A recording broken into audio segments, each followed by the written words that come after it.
नमस्कार, स्वराज एक्सप्रेस में एक बार फिर से आपका स्वागत है। मैं हूं आपके साथ ऋषभ सोनी और आज हम बात करेंगे कितनी है बजट से उम्मीदें। छत्तीसगढ़ विधानसभा का बजट सत्र 1 मार्च बुधवार से शुरू होने जा रहा है। सत्र का शुभारंभ राज्यपाल के अभिभाषण के साथ होगा। इसके बाद अगले दिन इस पर चर्चा होगी। विधानसभा की ओर से जारी अधिसूचना के आधार पर 6 मार्च का राज्य का बजट सदन के पटल पर रखा जाएगा। इसे खुद मुख्यमंत्री भूपेश बघेल पेश करेंगे। चुनाव से पहले ये भूपेश सरकार का आखिरी बजट है। इस कारण इससे जनता बहुत आस लगाए बैठी है। उसे उम्मीद है कि इस बार कुछ ज्यादा ही मिलेगा। देखिए इस रिपोर्ट में, फिर करेंगे चर्चा। छत्तीसगढ़ विधानसभा में कल से बजट सत्र शुरू होने जा रहा है, जिसमें कुल 14 बैठकें होनी है। चुनावी वर्ष का बजट होने के कारण प्रदेश को बजट से उम्मीद बहुत है। एक और बजट के लोक लुभावन होने के कयास लगाए जा रहे हैं, तो वहीं इस पर राजनीति भी शुरू हो गई है। बीजेपी कांग्रेस बजट सत्र को लेकर लगातार हमलावर बने हुए है।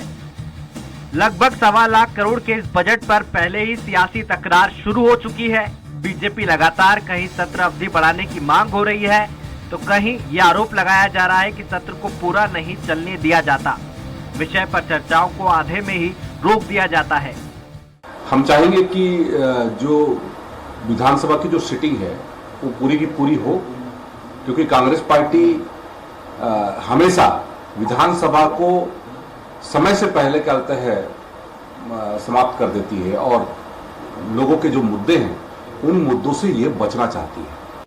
कांग्रेस ने बजट सत्र को लेकर तैयारियां पूरी कर ली है। 1.25 लाख करोड़ के बजट में कांग्रेस की कोशिश रहेगी कि हर वर्ग को कुछ ना कुछ मिले, जिसका सीधा फायदा कांग्रेस को चुनाव में मिल सके। बजट सत्र को लेकर मंत्री चौबे ने कहा कि ये चुनाव के पहले आखिरी बजट सत्र रहेगा, जिसमें सभी वर्गों का ध्यान रखा गया है। छत्तीसगढ़ में चुनाव तो सामने है और हमारा ये अंतिम बजट सत्र है। हमें उम्मीद करना चाहिए कि जो बजट का प्लान है, जो साइज है, वो पिछले साइज से काफ़ी विस्तारित होगा और चुनाव का वर्ष है तो कुछ नई योजनाओं का जिक्र भी होगा। बहरहाल देखने वाली बात ये होगी कि 6 तारीख को आने वाले बजट में प्रदेश को क्या मिलता है। क्या बेरोजगारों को रोजगार, आवास, बिजली, पानी जैसे मुद्दे सरकार अपने बजट में हल कर पाएगी? क्या चुनावी वर्ष में प्रदेश की जनता बजट से खुश होती है या नहीं? रायपुर से स्वाति रविकांत कौशिक की रिपोर्ट। तो अब छत्तीसगढ़ की जनता को बजट से काफी उम्मीदें तो हैं, लेकिन देखने वाली बात यह है कि इस बार बजट में क्या कुछ नया आने वाला है। इस पर हम ज्यादा चर्चा करेंगे। कांग्रेस प्रवक्ता धनंजय सिंह ठाकुर इस चर्चा में हमारे साथ शामिल हो चुके हैं। बीजेपी प्रवक्ता राजीव चक्रवर्ती जी भी हैं और साथ में वरिष्ठ पत्रकार बाबूलाल शर्मा भी इस चर्चा में शामिल हो चुके हैं। सबसे पहले वरिष्ठ पत्रकार बाबूलाल शर्मा जी की ओर मैं बढ़ूंगा। शर्मा साहब, यह भूपेश सरकार का आखिरी बजट है। इस बजट में पूरी कोशिश की जाएगी कि जनता को संतुष्ट किया जा सके। क्या लगता है आपको, इस बार के बजट में ऐसा कुछ क्या खास होने वाला है? देखिए, निश्चित रूप से जो अंतिम बजट होता है और वो भी चुनाव के पहले का बजट जो है वो बहुत महत्वपूर्ण होता है और उसमें बहुत सारी उपलब्धियां सामने आती हैं, नई योजनाएं सामने आती है, कुछ घोषणाएं ऐसी होती है जिससे लोग चौंक भी जाते हैं और इस बार भी मुझे लगता है ये ऐसा ही होने वाला है। 1 लाख से ऊपर तो अभी तक पहुंच चुका है बजट, इससे भी ऊपर बजट जाने वाला है। निश्चित रूप से कोई ना कोई ऐसी अच्छी घोषणाएं जो है वो जनता के सामने आएंगी और राहत देने वाली जो है कोई बातें बहुत सारी सामने आएंगी, क्योंकि चुनावी वर्ष है। निश्चित होता है कि सरकार में जो पार्टी बैठी है वो पार्टी कुछ ऐसी बातें कहे इस बजट में, ऐसी चीजें लाए, ऐसी योजनाएं लाए, ऐसी बातें सामने आ जाए जिससे लोगों को लगे कि ये सरकार आगे भी बहुत अच्छा काम करेगी। ये उसकी जिम्मेदारी भी बन जाती है। यदि इस बजट से संतुष्ट नहीं कर पाई तो उनको कुछ साथ तकलीफों का सामना भी करना पड़ सकता है। ये सोच जो है हर सरकार में बैठे हुए पार्टी की होती है और यही सोच जो है इस बार जो है कांग्रेस सरकार के हाथ में है। और मैं मानकर चलता हूं कि गांव के साथ इस बार शहर के भी को भी लाभान्वित करने वाली योजनाएं जो है इसमें समाहित होंगी। बहुत सारी छूटें, बहुत सारे लोक लुभावन जो बातें की जाएंगी और निश्चित रूप से जनता पर प्रभाव पड़ेगा। शर्मा साहब, तो क्या ऐसा समझा जा सकता है कि जो 4 बार का बजट था उसका पूरा मिक्सचर इस 5वें बजट में हो सकता है? जैसे उससे आगे जाएगा, मैं जो समझ पा रहा हूँ उससे आगे जाएगा। जो अभी तक हो चुका है वो तो लोग जानते ही हैं, और उससे आगे जाने का मतलब ये है कि कोई ऐसी योजनाएं जरूर आएंगी जो चौंकाएंगी। उनको लगेगा कि हाँ, ये जो सरकार है कुछ करना चाहती है, आगे भी इससे उम्मीदें की जा सकती हैं। वो भावना पैदा करने की कोशिश जो है इस बजट में होगी, और निश्चित रूप से यही प्रयास ये सरकार करेगी। चलिए ठीक है, कांग्रेस प्रवक्ता धनंजय सिंह ठाकुर जी की ओर मैं बढ़ूंगा। धनंजय साहब, 14 बैठकों वाला यह बजट सत्र कल शुरू होने वाला है। पूरी तैयारियां कांग्रेस पार्टी की तरफ से, सरकार की तरफ से की जा चुकी हैं। जैसा कि वरिष्ठ पत्रकार बाबूलाल जी कह रहे हैं कि इस बार कुछ ऐसी योजना भी आ सकती है जो जनता को चौंका दे, जो अपेक्षा से परे थी। कैसे जनता को चौंकाएंगे और क्या कुछ खास बजट इस बार लेने वाले हैं आप? निश्चित तौर पर आप देखेंगे मुख्यमंत्री भूपेश बघेल जी की सरकार बनने के बाद जितने भी बजट अब तक प्रस्तुत हुए हैं, उस बजट में हर वर्ग की चिंता रही है। हर वर्ग की बेहतरी के लिए उस बजट में व्यवस्था किया गया था।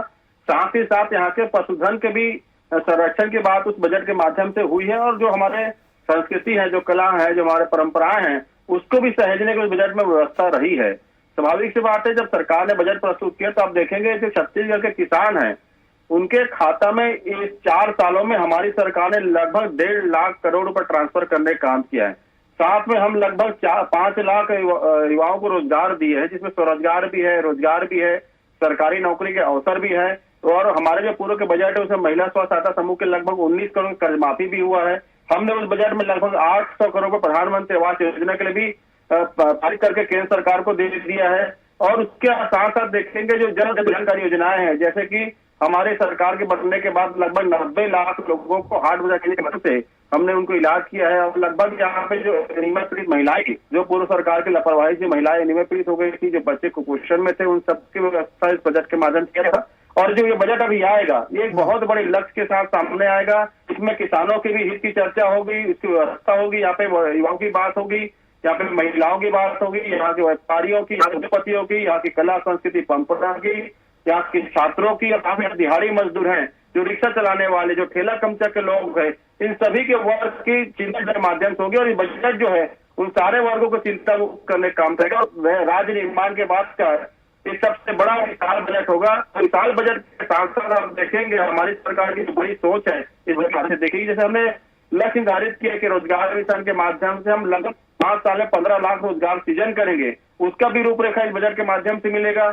हम जैसे आने वाले वर्ष में किसानों को 28,000 कीमत देने की जो बातें माननीय मुख्यमंत्री भूपेश बघेल जी भी हमारे अधिवेशन के मंच से किया है, उसके भी रूपरेखा इस बजट में दिखेगा। तो ये बजट जो है, इस जो हमारे जो नवा गढ़बो नवा छत्तीसगढ़ जो थीम है, उसको गति प्रदान करने वाला बजट होगा, विकास उन्मुख बजट होगा। इसमें इस वर्ग की चिंता इस बजट के माध्यम होगा, इसमें इस वर्ग की चिंता इस बजट के माध्यम से होगी, और उसकी चिंता का निराकरण भी इस बजट के माध्यम से होगा।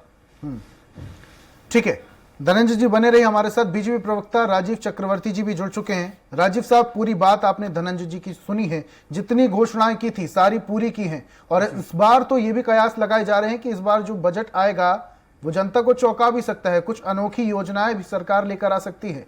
कैसे विश्लेषण करेंगे आप पुराने बजट का?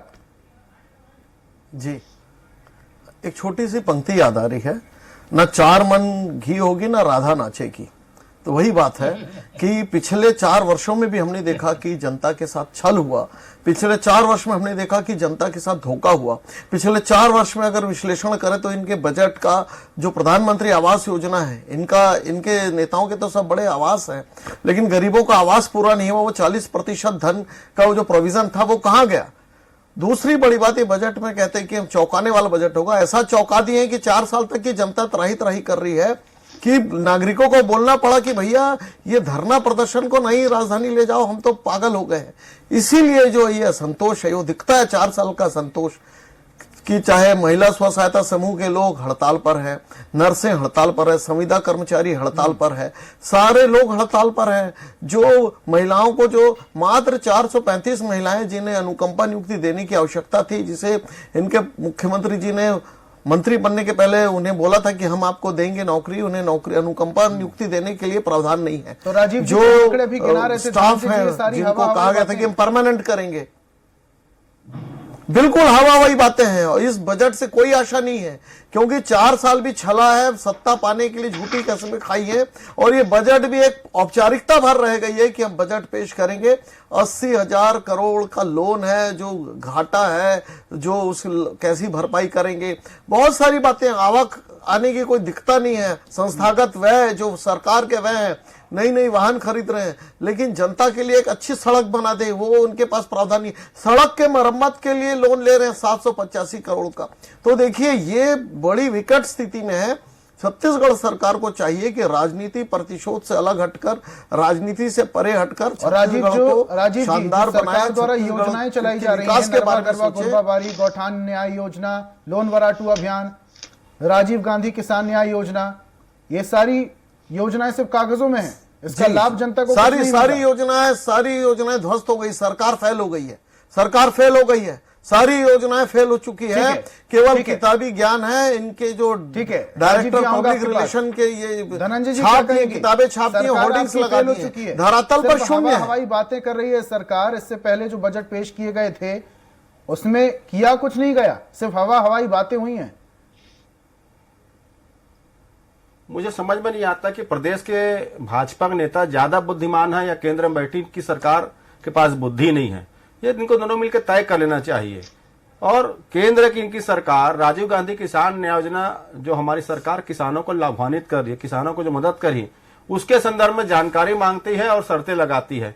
तो झूठ कौन बोल रहा है? क्या नरेंद्र मोदी जी झूठ बोल रहे हैं या प्रदेश के भाजपा नेता झूठ बोलते हैं? पहले डिसाइड कर ले। दूसरी बात, हमारी गोधन योजना को लेकर नरेंद्र मोदी जी भी बात करते हैं कि ये योजना यहाँ पे चल रही है, तो ये तय कर लेना भाई कि नरेंद्र मोदी जी ज्यादा झूठ बोलते हैं या भाजपा के प्रदेश नेता झूठ बोलते हैं। हमको प्रमाण की आवश्यकता नहीं है, क्योंकि हम जिनके लिए काम कर रहे हैं, हमारी योजनाएं उन तक पहुंच रही है। और निराशा और हताशा जरूर भारतीय जनता पार्टी के नेताओं के बीच में है, क्योंकि इनकी ही केंद्र की सरकार हमारी जो योजनाएं हैं उनको पुरस्कृत करने काम करती है। इनकी ही केंद्र के बैठी सरकार का नीति आयोग कहता है कि इन योजनाओं को देश भर में लागू होनी चाहिए। तो झूठ कौन बोल रहा है? क्या नरेंद्र मोदी जी झूठ बोल रहे हैं या प्रदेश के भाजपा के नेता झूठ बोल रहे हैं? तय कर लेना कि झूठ कौन बोल रहा है, पहली बात। दूसरी बात, हमने कहा ना यही वो प्रदेश है जहां पर 15 साल तक रमन सिंह की सरकार थी और कर्जा ले लेकर घी खिलाती थी आरएसएस और भाजपा के लोगों का, जिसका 41,000 करोड़ का कर्जे का ब्याज हमारी सरकार भर रही है। दूसरी बात, हमारी सरकार बनने के बाद एक बात देखेंगे ना, कहा जाए तो हमने तो रुपया भर का कर्जा नहीं लिया है, क्योंकि छत्तीसगढ़ का कर्जदार नरेंद्र मोदी की सरकार है। हमारा 55,000 करोड़ की जनता का रोकने का नरेंद्र मोदी की सरकार ने नहीं किया। भ्रम है, जीएसटी क्षतिपूर्ति आ गई, पोल खलत आ गई। 41,000 करोड़ पर रमन सिंह ने आरएसएस और भाजपा नेताओं के 81 में खर्च कर दिया। 36,000 करोड़ का चावल चोरी कर लिया। उसके दबाव ये ऐसे डिबेट कैसे चलेगा यार? आरोप लगाया, सुने चलता है ना। रमन सिंह के दामाद ने डीकेएस सरकारी अस्पताल को गिरवी रखकर घोटाला किया और रमन सिंह के पुत्र के नाम से रमन मेडिकल पनामा का पेपर, मतलब इतना अकूत काला कमाई किया था।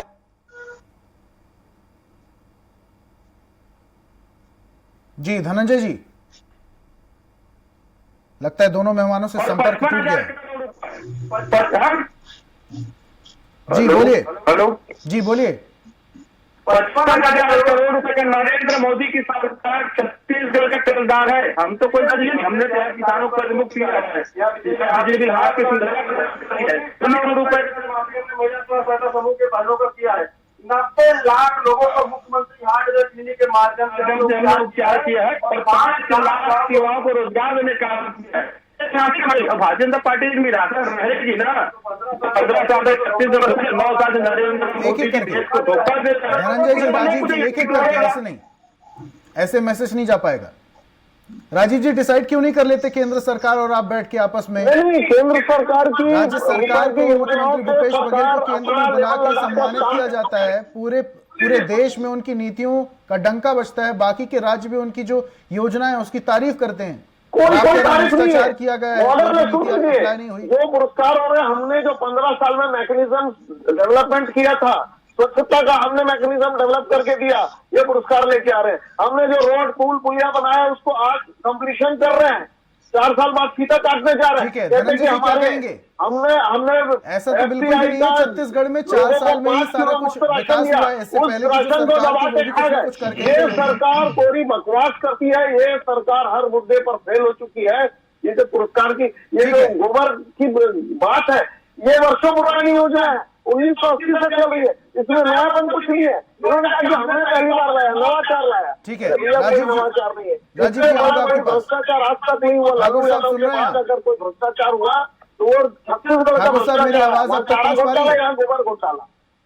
और उसके बाद जो कहते हैं कि इतनी हवा, इतनी सुंदर बयारें हवा की बह रही है, तो मेरी आवाज अब तक पहुंच रही है? महिला बाल विकास की लोग क्यों कर रहे हैं, अनुकंपा नियुक्ति के लिए क्यों लोग प्रदर्शन कर रहे हैं, रोजगार देने के लिए युवा क्यों प्रदर्शन कर रहे हैं, इतना असंतोष फैला हुआ है सड़कों पर।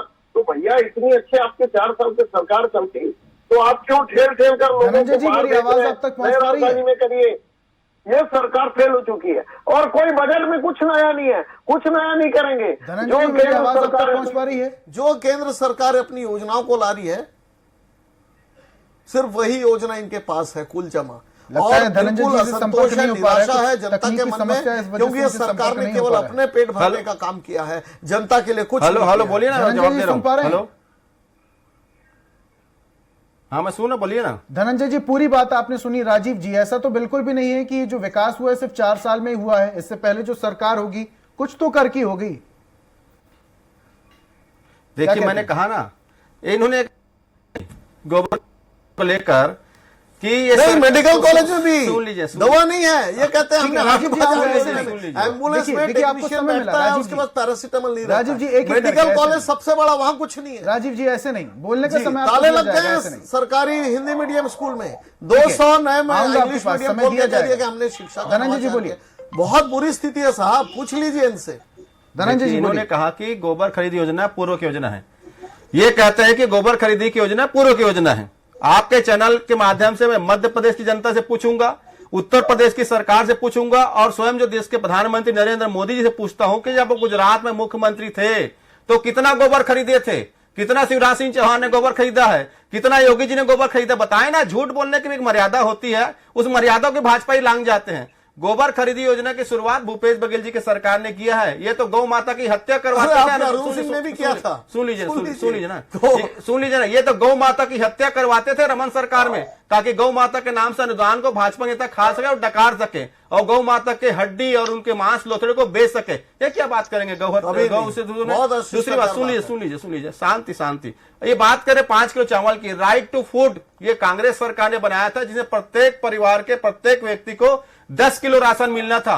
नरेंद्र मोदी की सरकार तो उसमें भी डाका डाल दी, उसमें भी तो कहां है? दीजिए ना, अरे सुन लीजिए ना, नहीं दे रहे हैं। अरे सुन ले भाई, आपकी सरकार ने खा लिया, सुनने की क्षमता नहीं, इसमें चावल को सुनने की क्षमता नहीं, मैं सच्चाई बता रहा हूँ। राइट टू फूड जिसमें कानून है ना, उसका ही 5 किलो चावल नरेंद्र मोदी की सरकार डकार गई अडानी को पालने के लिए। तीसरी बात मैंने कहा ना, यहाँ पे चुनाव हुए हैं, भारतीय जनता पार्टी को मुंह की खानी पड़ी है। और मैं तो कह रहा हूं ना, रमन सिंह के पाप है 40,000 करोड़ का कर्जा, जिसमें संघियों को पालने का काम किया था, भाजपाई को पालने का काम किया था ना, उसका कर्जा 800 करोड़ रुपए हर महीने हम पटा रहे हैं। हम तो कह रहे ना, 55,000 करोड़ का कर्जा नरेंद्र मोदी की सरकार है छत्तीसगढ़ का। हमारा पैसा एक मुश्त दे दे, हम तो रमन सिंह के 40,000 करोड़ कर्जे को भी आधा कर देंगे, क्योंकि कर्जा लेना नरेंद्र मोदी काम है। सुन लो, आगे ना सुन लिया कर भाई, डिबेट में बैठा हुआ है, ऐसा बकबक मैं भी चिल्ला सकता हूँ, चिल्ला सकता हूँ, इससे ज्यादा चिल्ला सकता हूँ मैं। हर जगह सच्चाई बता रहा हूँ।